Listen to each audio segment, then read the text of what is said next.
সরকারি ঘরের টাকা দ্বিতীয় কিস্তির টাকা ঢুকতে শুরু করে দিয়েছে। তো প্রথম কিস্তির টাকা তো মাস 6 আগে সবাই পেয়েছে। তো এবার হচ্ছে দ্বিতীয় কিস্তির টাকা দেবার পালা 60,000 টাকা করে। প্রায় 1 মাস আগে থেকে দ্বিতীয় কিস্তির টাকা ঢুকতে শুরু করেছে। 20 মে 2025 এই তারিখের পর থেকে টাকা ঢুকতে শুরু করেছে। তো অনেকে টাকা পেয়ে গেছে 60,000 টাকা করে, অনেকে লিস্টে নাম থাকার পরও টাকা পায়নি। তো কী কারণে টাকা পায়নি, টাকা কত তারিখে ঢুকবে এবং লিস্টে নাম আছে কি নেই সেটি দেখার জন্য ভিডিওটি সম্পূর্ণভাবে দেখতে থাকুন। আমাদের এই চ্যানেল থেকে অনলাইনে সব রকমের তথ্য সবার আগে দিয়ে থাকি। চ্যানেলটিকে সাবস্ক্রাইব করে পাশে থাকবেন যাতে নতুন নতুন ভিডিওগুলি আপনার কাছে পৌঁছে যায়। সরকারি ঘরের দ্বিতীয় কিস্তির টাকা ঢুকতে শুরু করেছে 60,000 টাকা করে। তো অনেকেই টাকা পেয়ে গিয়েছে, আমাদের মুর্শিদাবাদে অনেকেই টাকা পেয়ে গিয়েছে, আবার অনেকেই লিস্টে নাম থাকা সত্ত্বেও টাকা পায়নি। প্রথম কিস্তির টাকা পেয়েছে কিন্তু দ্বিতীয় কিস্তির টাকা পায়নি। তো টাকা না পাওয়ার কারণ হচ্ছে যে যারা প্রথম কিস্তি 60,000 টাকা পাওয়ার পর ঘর করেছে, এই টাকা দিয়ে যারা ঘর করেছে, লিল্টন পর্যন্ত কাজ করেছে, শুধু তাদের অ্যাকাউন্টে দ্বিতীয় কিস্তির টাকা 60,000 টাকা করে ঢুকছে। প্রথম কিস্তির টাকায় যারা ঘর বাড়ি কিছুই করেনি তাদের অ্যাকাউন্টে দ্বিতীয় কিস্তির টাকা ঢুকবে না। এখনও যদি প্রথম কিস্তির টাকা পেয়ে থাকেন, যদি ঘর বাড়ি এখনও যদি করে থাকে, তো আবারও ছবি তুলে ভেরিফাই যদি করিয়ে থাকে তাহলে আবার দ্বিতীয় কিস্তির টাকা ঢুকতে শুরু করবে।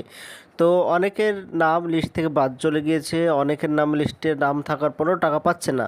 তো লিস্টে নাম দেখার জন্য আপনার মোবাইল কিংবা কম্পিউটার থেকে যে কোনো একটি ব্রাউজার ওপেন করবেন, সার্চ অপশানে এসে লিখবেন প্রধানমন্ত্রী আবাস যোজনা, এটি লিখে সার্চ করে দেবেন। আপনাদের সুবিধার্থে ডেসক্রিপশান বক্সে লিঙ্ক দিয়ে রাখবো, সেখানে ক্লিক করলে সরাসরি এই পেজে চলে আসতে পারবেন। তো এটা হচ্ছে সরকারি ঘরের টাকা দেওয়ার অফিসিয়াল ওয়েবসাইট, এখান থেকে লিস্ট দেখা যায়।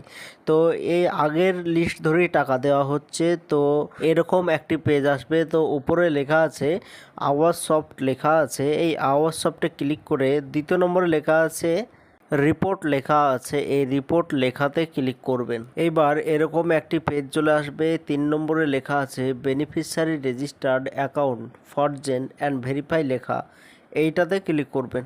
এবার এরকম একটি পেজ চলে আসবে, তো এখানে আপনার অ্যাড্রেস সিলেক্ট করতে হবে। তো আপনি যে রাজ্যে বসবাস করেন সেই রাজ্য প্রথমে সিলেক্ট করবেন, এরপরে যে জেলায় বসবাস করেন সে জেলা সিলেক্ট করবেন, আপনার বিডিও অফিস আপনি সিলেক্ট করবেন, আপনার পঞ্চায়েত যে পঞ্চায়েতের আন্ডারে বসবাস করেন সে পঞ্চায়েত সিলেক্ট করবেন। এইগুলো সঠিকভাবে পূরণ যদি হয়ে যায়, নিচে ক্যাপচার কোড দেখতে পাচ্ছেন, এই ক্যাপচার কোড সঠিকভাবে পূরণ করে নিচে সাবমিট লেখা আছে, এই সাবমিট লেখাতে ক্লিক করবেন। এবার এখানে আপনার রেজিস্ট্রেশন নম্বর দেখতে পাচ্ছেন, আপনার নাম দেখতে পাচ্ছেন, কোন ব্যাংক সিলেক্ট করা আছে ব্যাংকের নামও দেখতে পাচ্ছেন এবং পাশে ভেরিফাই লেখা আছে। যাদের যাদের ভেরিফাই লেখা আছে তারা ভেরিফাইড হয়ে গিয়েছে, তাদের অ্যাকাউন্টে টাকা ঢুকেছে অথবা ঢুকবে, এবং যাদের রিজেক্ট লেখা আছে তাদের টাকা ঢুকবে না। তো এখানে নাম আছে কি দেখবেন, একটি একটি করে দেখবেন এখানে আপনার নাম আছে কি নেই। তো এটাই ছিল আজকের জন্য ছোট্ট ভিডিও। এরকম নতুন নতুন ভিডিও আমরা দিয়ে থাকি, চ্যানেলটিকে সাবস্ক্রাইব করে পাশে থাকবেন।